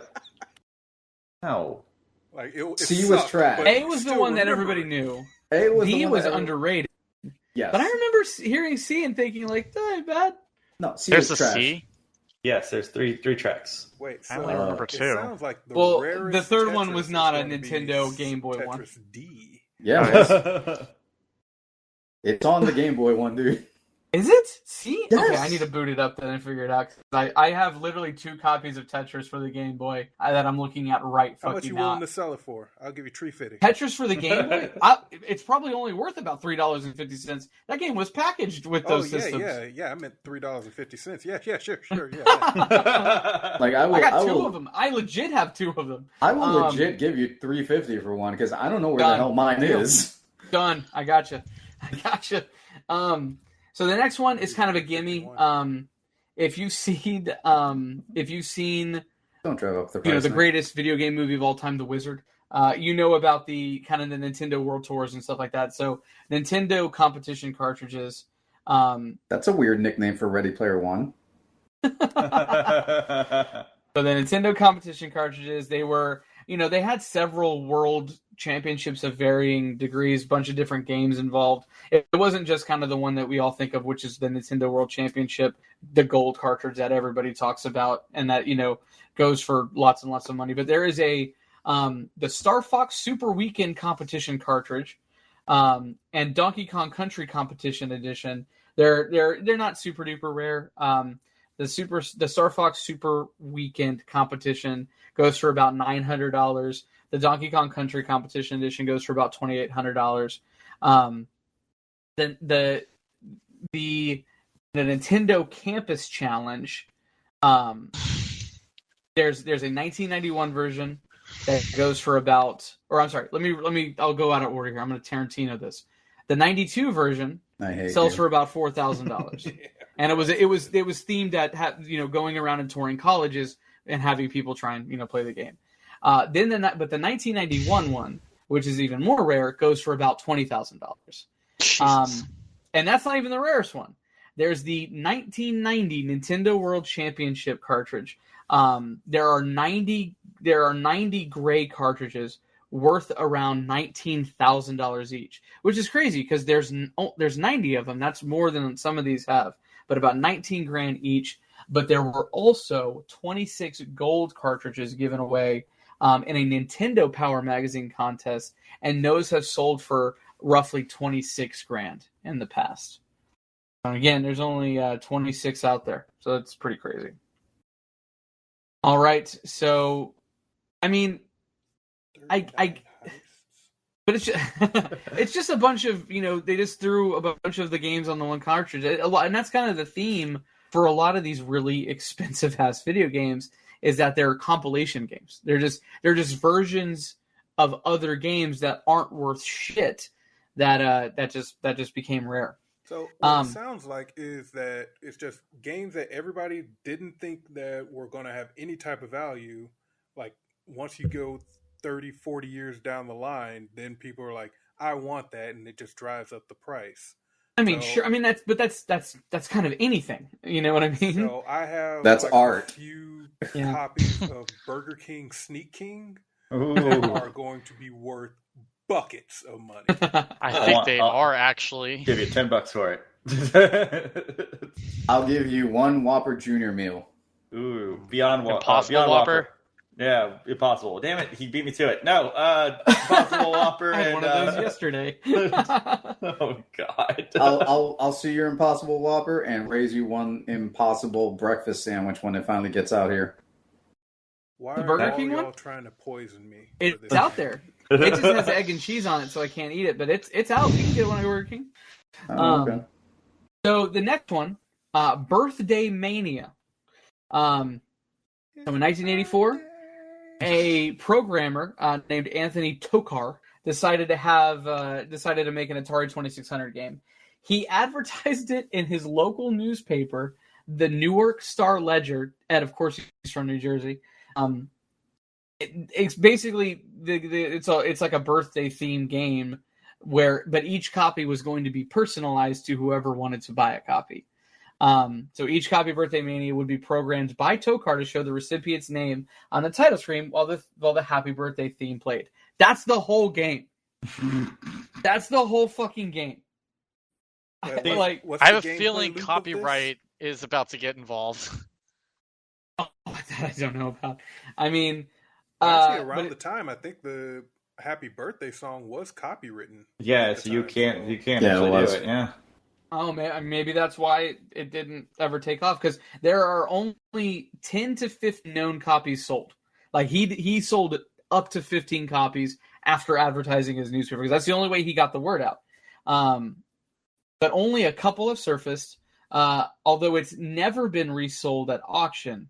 Its extreme rarity means it's been estimated that you'd probably need to pay around $15,000 to $35,000 to own a copy of this game. Well, nobody's going to buy it at auction because it's got somebody's name on it. 100%. It's absolutely ridiculous. Like, oh, okay. Why would I want to buy a game for Jessica that says Happy Birthday when my name's Nick? Yeah, exactly. My own game. All right, so I'm gonna kind of breeze through a couple more of these just because we're running low on time. Stadium events. I kind of mentioned it earlier. The little Family Fun Fitness DDR pad that worked for the NES and then later on the Super Nintendo. It's just basically track and field events. There were only 200 copies made. It was made for a family field day event that took place in New York. Just with different track meets, but basically, some have sold for about 10 grand for just the cartridge, or for a new in-box with the pad, 38 grand for a mint copy in the box. But here's the other kicker though, kind of the opposite of that other game with the PAL version. PAL version is worth like $35. You know what I mean? And that's with the pad. So, US does it again. So was that different from the track and field pad? Yeah, I was gonna say because I remember a track and field it is pad. that. It's the exact same thing, but it's the NES version called the Family Fun Fitness pad. No, the track and field pad. It was just like two buttons. This is got. If you look at it, it's got two on one side, two on the other side, and up, down, and two into red buttons. Is this in the link that you sent? Yeah. It's all in there. Because my cousin had that actually. There's I'm sorry, like two. I swear, there's two versions of it. One was like Konami, and then Nintendo's are the rare Well, this ones, is right? this is Nintendo. This is Nintendo. Yeah. And Bandai, Nintendo and Bandai, basically. Next is Superman for the 2600. The standard release on the Atari 2600 is extremely common. Like there's millions of them out there, not that many, but there's a lot of them out there. This version of it is if it says in yellow letters Sears Telegames on it, it's I guess that's a Sears exclusive. Yeah, only sold in Sears stores. They don't say how many were made, but cartridges $350. But if you have a sealed, unopened copy of it, it's like up to $30,000 for just an exclusive version of this specific game. So Air Raid, which was another game from 1982, came out. I don't even know what system it came out on. It's a game company called Min-O-Vision. Came out with this game, but it looks like it was maybe just like a TV plug and play game. But it sounds like it's 12 copies exist. It doesn't even really say what the game is. I assume it's like an airstrike game. It's a helicopter. Yeah. Always a helicopter. But the only one that's ever been sold at auction, $33,433.30. So there you go. One more Atari 2600, Gamma Attack. This is supposedly the holy grail for 2600s. It's a shooting game created by an amateur programmer named Robert L. Eskin Jr., the owner of a company called Gamation. They specialize in Atari 2600 add-ons. They made like joystick, controllers that sold for $25 to $15. So because the ad for this game only ran once, they only made a very few amount of copy. There's actually only one known copy. It went up for auction in 2008. It sold for $500,000. Oh no, I'm sorry. He put a $500,000 price tag on it. Nobody was stupid enough to drop $500,000 on an Atari game, so he kept it.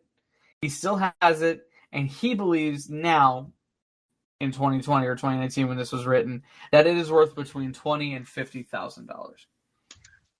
No. That's still nobody's going to buy, but that's what he believes it's worth. And then, last but not least, this is the most expensive game, and I'll kind of go through it here. So believe it or not, the rarest video game of all time is actually one that sold over 40 million copies and one of the most influential titles of all time. That is, of course, Mario Brothers for the NES. Super Mario Brothers. Yeah, please say the Super. I apologize. Super Mario Brothers. Before Nintendo launched the NES across the whole of America, it had a short test run in New York and Los Angeles. The games released for the NES during this period were sticker sealed, which meant that instead of their usual shrink wrap, they were instead sealed with a small round sticker with the Nintendo logo on it. Just this year, being 2019, so last year, the only known sticker sealed copy of Super Mario Brothers that is said to exist was found. It was in perfect condition when it was found. And this is 35 years after the original game was released. It went up for auction, and a group of collectors combined forces to buy it for $100,150, making it the most money anyone has ever spent on a video game by quite a bit. So, I have one question for you. What's up? So do they work out? Okay, you can have it on the weekend. That's what I did. I read that earlier, and I was like, wait a minute. It is. That's exactly what I thought. Do they get it on every other Thursday, or what? How do they do that? It's Radioactive Man #1. Oh man! Wow. Oh man! Don't tear the corner. So that is the most expensive video games, actual games that exist out there right now. Let me pull up. I want to pull. That's the keyboard.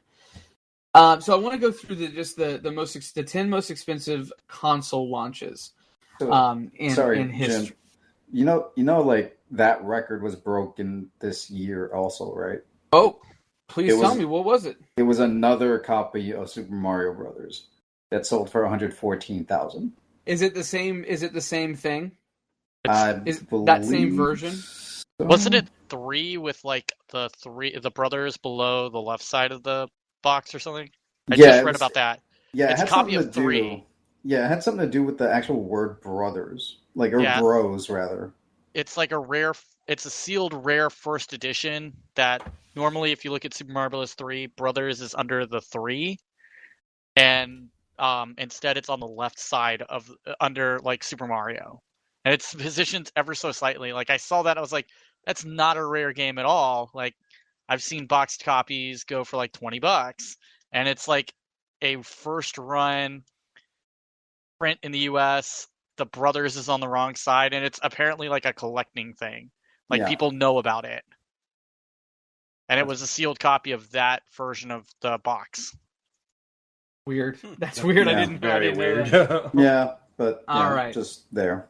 But yeah, I remember like a couple of weeks ago they were talking about this is the most expensive game sold at auction. I remember hearing about that too, but then when I saw this here, I was like, "Oh, this must be what we're talking about." Okay, I gotcha. I'm sorry, that was 100. That was 156,000. Oof, oof.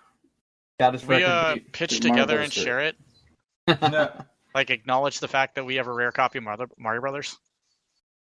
I'm gonna tell you right now, if I like go in on this, I'm opening it up immediately as soon as I get it. Yeah, I'm sorry to say, I would not trust Nick or Jim with it. Like I'm going to wet my lips and then blow into that cartridge before shoving it into my NES. I feel like Jim's the kid from Jimmy Neutron, where everyone's like, "How do you know what's inside the box? If it's still sealed?" He's like, "No, no, no," and then he opens the box. He's like, "See, shit."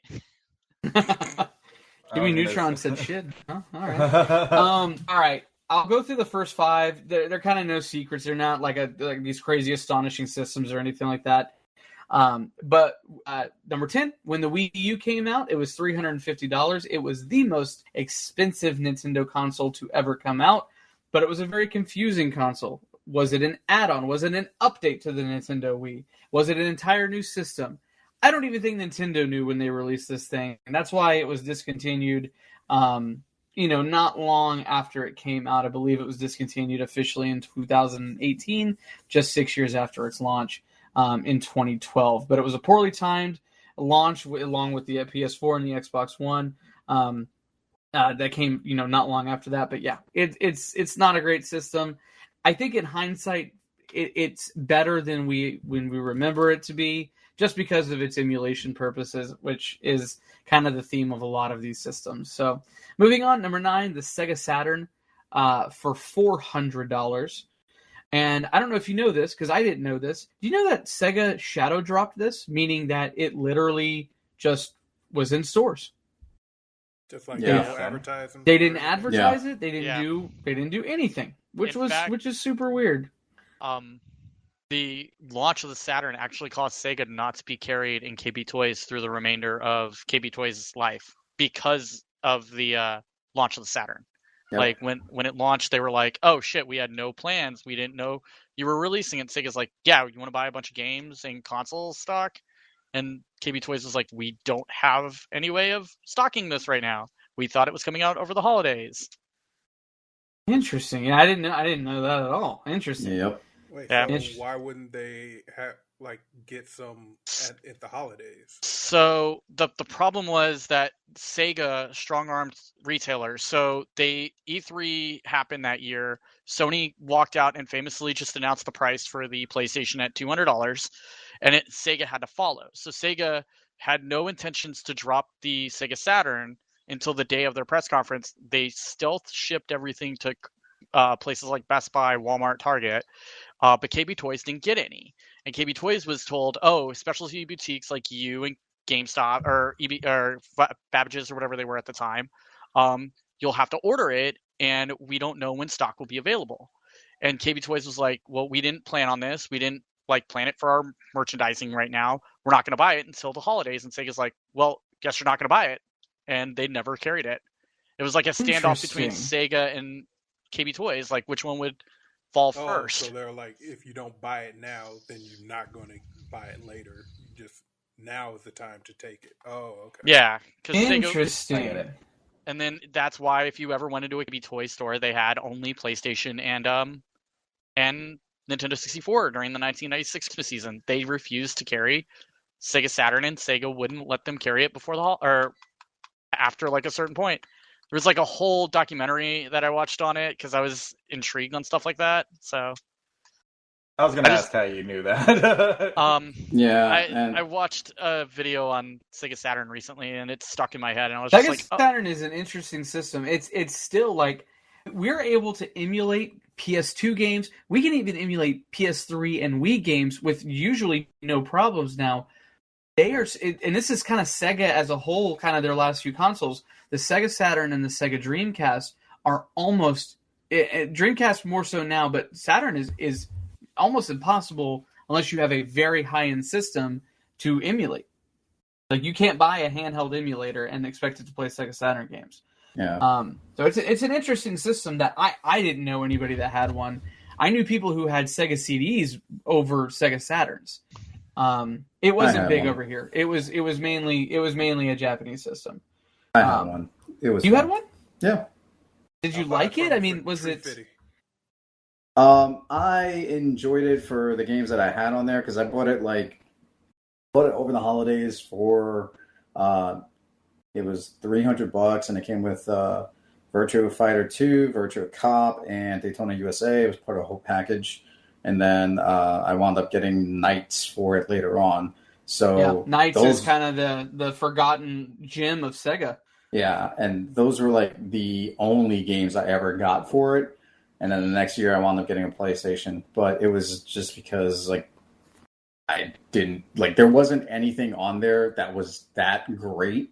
And then Sony was over here just launching games left and right. Well, and also he's right. The PS1 came out just like a few months after the Sega Saturn did, for $100 cheaper. Yeah, and I was gonna say that before, Justin, it was $2.99, not $1.99, because that's when Old Boy came out and just said $2.99, and then just leaves. Yeah. That was the Sony. When the Saturn came out, not all of us had a full-time job like you. So working down at the steel mill. Oh my god! All right, so Stone Quarry. Number 8, the Xbox 360, but the repackage. So that 20 gig black one that came out, that was $400 as well. The best version of the Xbox 360 was by far and away that one that had the integrated hard drive. Maybe not 20 gigs. I remember they did the 120 gig one eventually, but a smooth design, worked really well. It severely brought down the Red Ring of Death issues. This is one of the few positive console releases that had that much money. But yeah, $400 at launch. I think I had the 120 gig version of this, which came out a year after this one at the exact same price. So.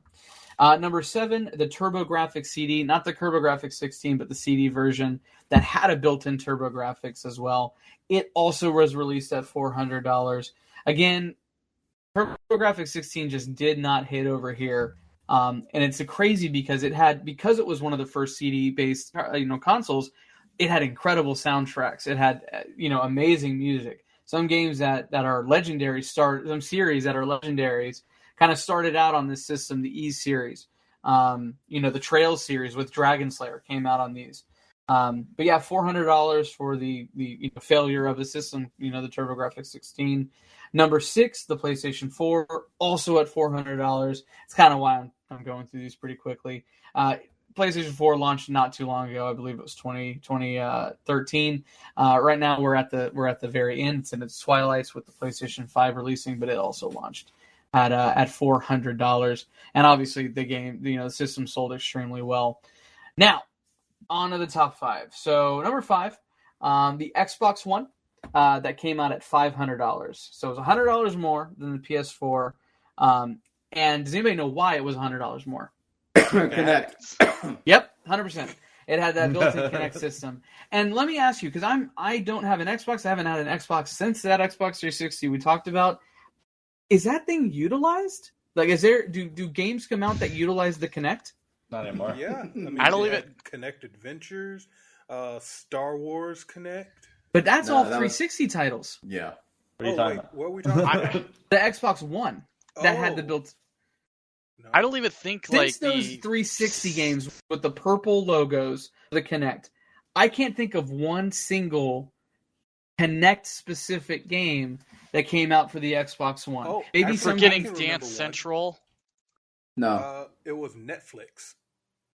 Yeah, It you're was, right. Though. You're right. Xbox on. Yep. So wasn't there like a Harry Potter game or something that came out for it? I I don't think know. maybe. I think that was still 360. I don't know if that was one. I don't remember. even remember. I feel like that is 360. I think you're right. I just love the fact that it was such a failure that even on the new console, which is basically a souped-up Xbox One, they're like, "Yeah, we're not even bothering putting the adapter on it." They're I like, didn't realize they did that. "Yeah, you can't connect to the Series X or the Series S." Interesting. All right, so and obviously, you know, the Xbox One was a fine system. I think everybody that had one was satisfied with it. Oh, wow. It definitely did not sell as well as the PlayStation 4, though. I just think with exclusivity game, you know, exclusive games for it, I didn't think it had. I'm Go gonna ahead. chime in real quick. All of the Just Dances still work for the Kinect on the Xbox Oh. One. Yeah, good call. Like, there's actually quite a few games if you look it up. They have some Kinect functionality, but it seems like Just Dance is like the only one that's still going. I That feel makes like sense. the only thing I ever heard about with the Kinect on the Xbox One was like if you're playing 2K and you kept saying swear words, they kick you out of online I games. remember that. Yeah. Yep, I remember that. So number 4, the PlayStation 3, launched in 2006 at $600. It launched with a lot of controversies, not necessarily controversies, but you know, we all worked for, you know, our retail company that when it came out, but horrible online components at launch. It would constantly crash. It was nowhere near the status that the Xbox 360 had with Xbox Live. The six-axis controllers would constantly disconnect. When they would demo games at things like E3, like when they announced the games, they were completely re-rendered. Like they weren't even gameplay. Like they would show you this is what gameplay looks like, and it wasn't even close to being what really was the gameplay at the time. It had a pretty lackluster launch window when the system came out, much like the PS2. It wasn't all bad. PS3 had a good, healthy lifespan with lots of different games that had come out for it, so it ended up being good news for them. But I remember personally the PS3 launch being kind of a joke compared to the Xbox 360 launch.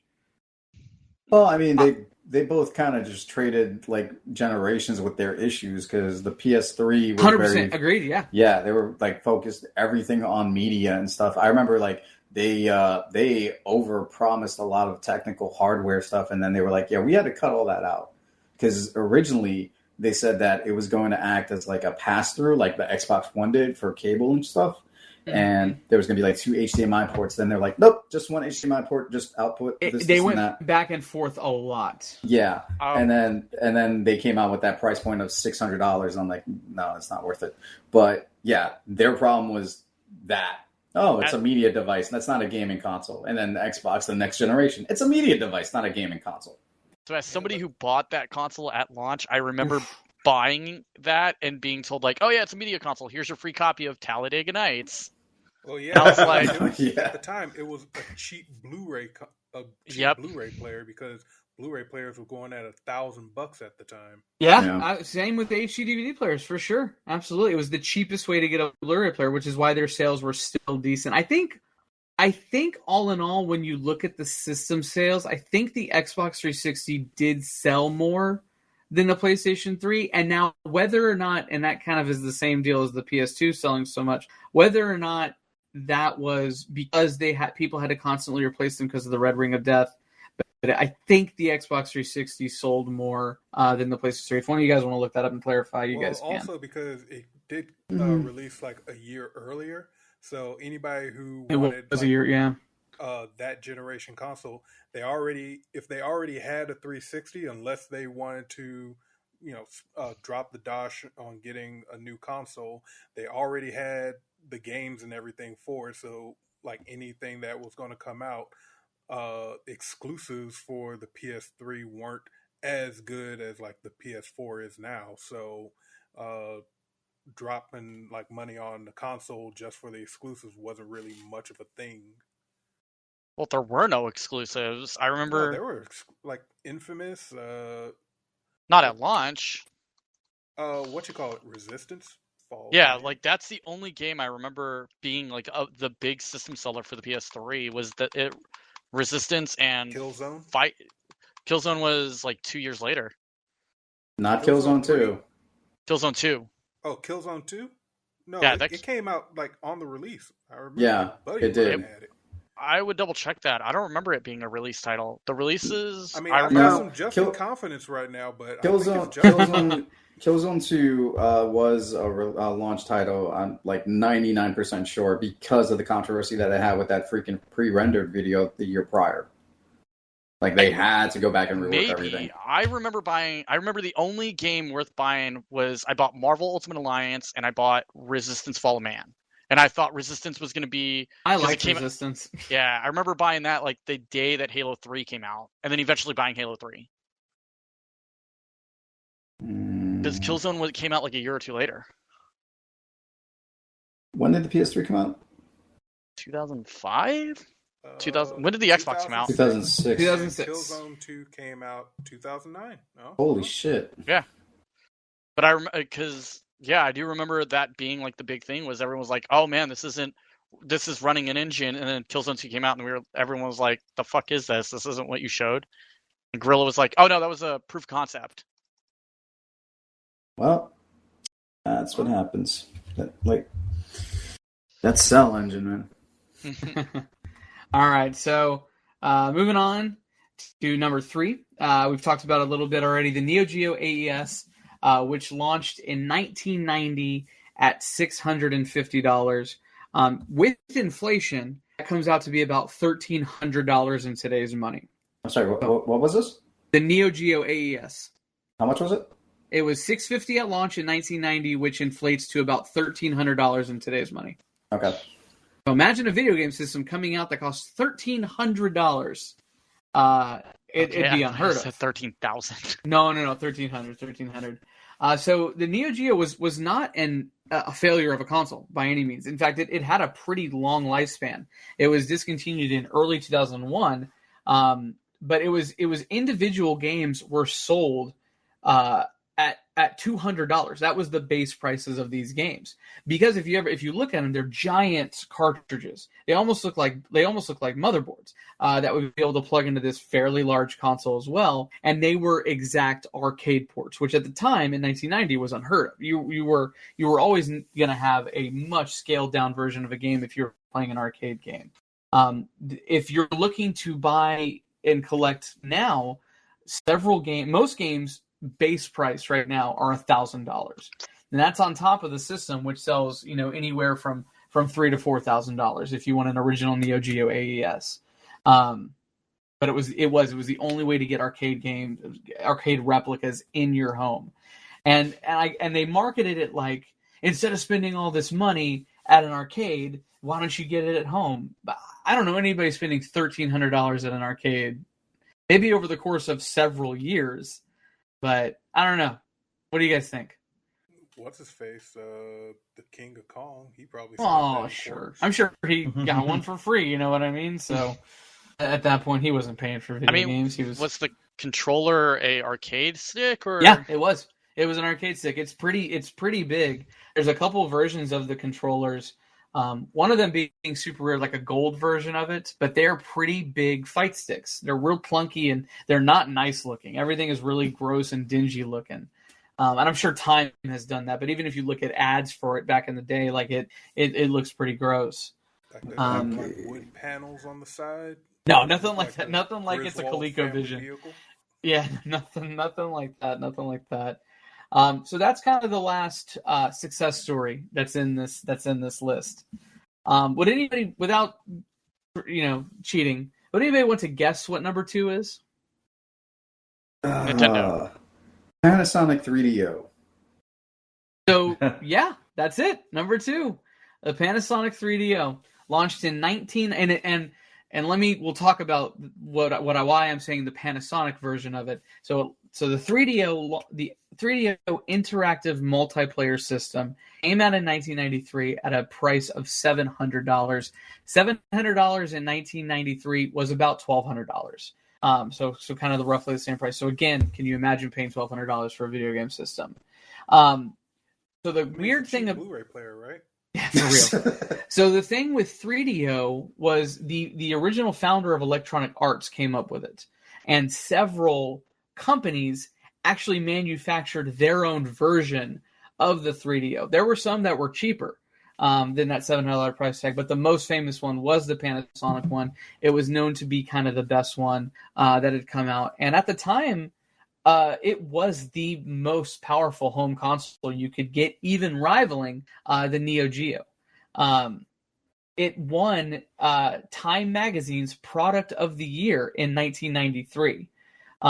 But just the lack of games, the games that did come out were fairly either educational puzzle games or like adult-oriented games.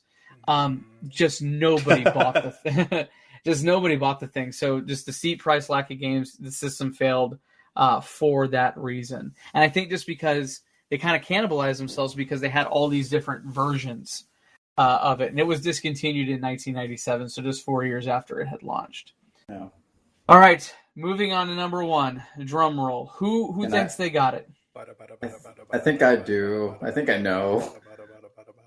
Nick, you think you got an idea? Oh, no, I'm doing the drum roll. Andrew, you think you got an idea? Justin? No clue. No. No? Ed, what is it? Atari Jaguar. No. No. Atari Jaguar, it was actually cheap. It was like $200. Wait, No, was it the No, it wasn't. Was it that little sidekick cell phone? Engage? No.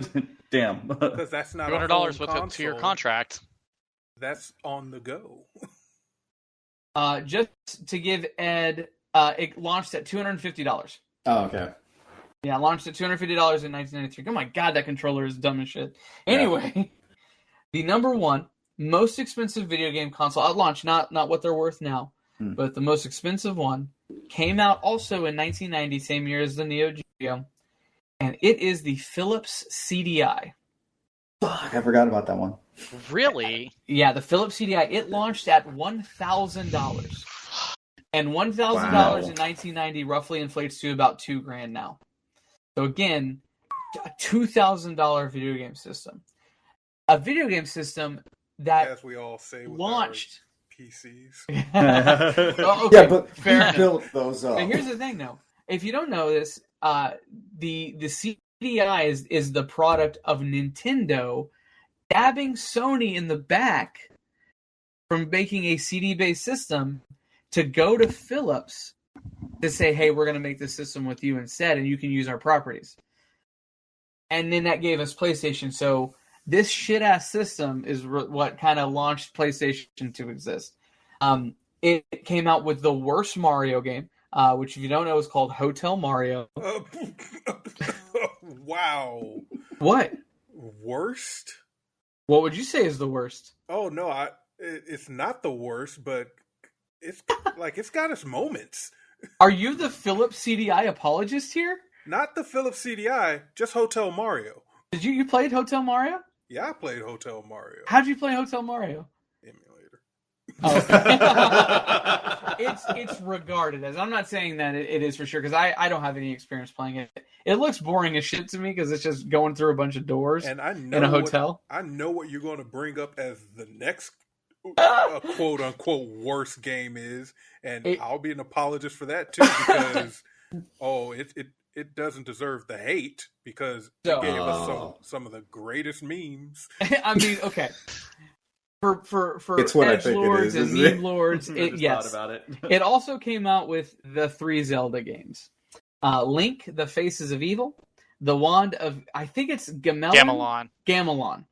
and then Zelda's Adventure, which actually ended up getting canceled like right before the game. No, that came out. Oh, it did? You Yeah. can play as Zelda. Okay. That's the whole thing. So, and it's if you don't know what these games are, Google them, YouTube them, watch some gameplay. They are truly awful. The animation is terrible. But Nick, go ahead and stick up for these games. Jim, my boy, let me tell you, like, just you don't even have to play the game. The gameplay is it ain't Zelda, definitely, but oh man, those cutscenes, god damn. Oh, so I mean, good. if you've never seen the animated cartoon that was The Legend of Zelda in the early 90s, the whole series is on YouTube. I recommend watching it, but it's cutscenes similar to that. Well, excuse me, princess. No, you have to. Oh, you guys, if you haven't extend watched that a it, little bit more. Excuse me, princess. Didn't he try to like You need- swindle a kiss out of her too? You need to watch he it. was a horn dog. Yeah, Yeah. it made Link seem like a real fucking piece of shit, like a real scummy Isn't piece of he shit. though? Yeah, he definitely is. Kind of is. He Like, goes into especially people's the houses, chickens. smashing jars. Yeah, no, it takes whatever he wants out of people's houses. Yeah, no, real dick. Yeah. I mean, I real call dick. that an adventure, but I don't know. If you're not running into your All right, neighbors' let me- houses and smashing their pots, are you really living? All right, let me go ahead and do that to your place. With adventurers. I remember. Do you remember, guys, when we went to one of the pinball and arcade expos, and they were playing? I know exactly what you're talking about. I was just thinking about that. I got to play a CDI for a few minutes, and I got to play. I think the wand of Gamelon. I think that's the one I got to play. And it's the controller is stupid. If you haven't seen the controller, it's real dumb looking. And it overall it looks like a VHS player that's got legs. Or VCR that's got legs and has this real big giant Panasonic logo up top. Their graphics system was called like Real Graphics, and it was a powerhouse. But the problem is it ended up being mostly educational games. Like it mostly was like point and click educational games. But it was one of the first 3D platforms, So give it its due, but at the same time, it just the Nintendo 64.